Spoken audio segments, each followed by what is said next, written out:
अष्टदेव है? 8 जो आस्तिक हैं, ईश्वर को मानने वाले, उनके हाँ जी। पूर्वज, सभी धर्मावलंबियों में सबसे पहले जन्म लेने वाले।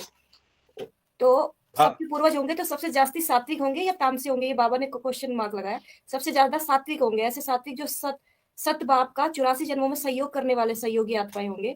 भले 8 दिशाओं की पालना करने वाले नहीं रहते, फिर भी विश्व पिता के सहयोगी बनकर रहते हैं, जो अष्टदेवों के रूप में, 8 मूर्ति के रूप में दक्षिण भारत में।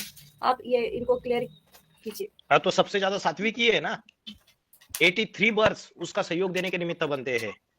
आत्मिक स्थिति है, आप कर्मों को देखो मत, उनके जो कर्म है उनको मत देखो आप। वही तो प्रॉब्लम हो जाएगा। तो शंकर का विषपाई कर्म देखने से उसको तो आप व्यभिचारी समझ बैठेंगे फिर। वो तो निराकारी स्टेज में स्थित है। उसकी आत्मिक स्थिति को देखो, उसके अनासक्त स्टेज को देखो।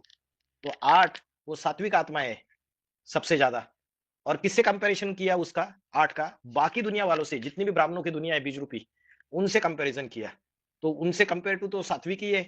हाँ, बाबा ने बोला है कभी कभी कोई पाठधारी होता है, वो ड्रामा में कोई गधे का रोल प्ले करेगा, कभी वो घोड़े का रोल प्ले करेगा। तो क्या गधा है क्या? गधा नहीं है वो। उसको थोड़े समय के लिए ऐसा रोल प्ले करना पड़ता है। तो यह बोला कि वो सबसे जास्ती सात्विक है। ऐसे सात्विक जो सद बाप का 84 जन्मों में सहयोग करने वाले सहयोगी आत्माएं है। भले 8 दिशाओं के पालना करने वाले नहीं रहते, फिर भी विश्व पिता के सहयोगी बनकर के रहते हैं।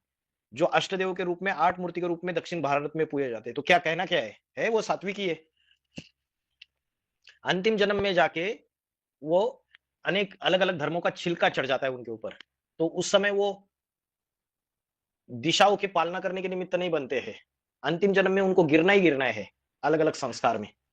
अष्टदेव है? 8 जो आस्तिक हैं, ईश्वर को मानने वाले, उनके हाँ जी। पूर्वज, सभी धर्मावलंबियों में सबसे पहले जन्म लेने वाले। ये जितनी सूक्ष्म उनकी चीजें बताई जा रही है, वो बहुत सूक्ष्मता में है। उसको स्थूल नहीं पकड़ना है। तीसरे नंबर के अष्टदेव को इस्लाम बोला तो क्या इस्लामी है वो? नहीं, वो तो पक्का सूर्यवंशी है। 8 अष्टदेव मुरली में पॉइंट से कही अष्टदेव पक्के सूर्यवंशी है। हाँ, लेकिन उनको कैटेगराइज करने के लिए अंतिम जन्म में जो छिलका चढ़ता है उनके ऊपर, इसलिए बाबा ने उनको इस्लामी, बौद्धी, क्रिश्चियन ऐसे बोल दिया।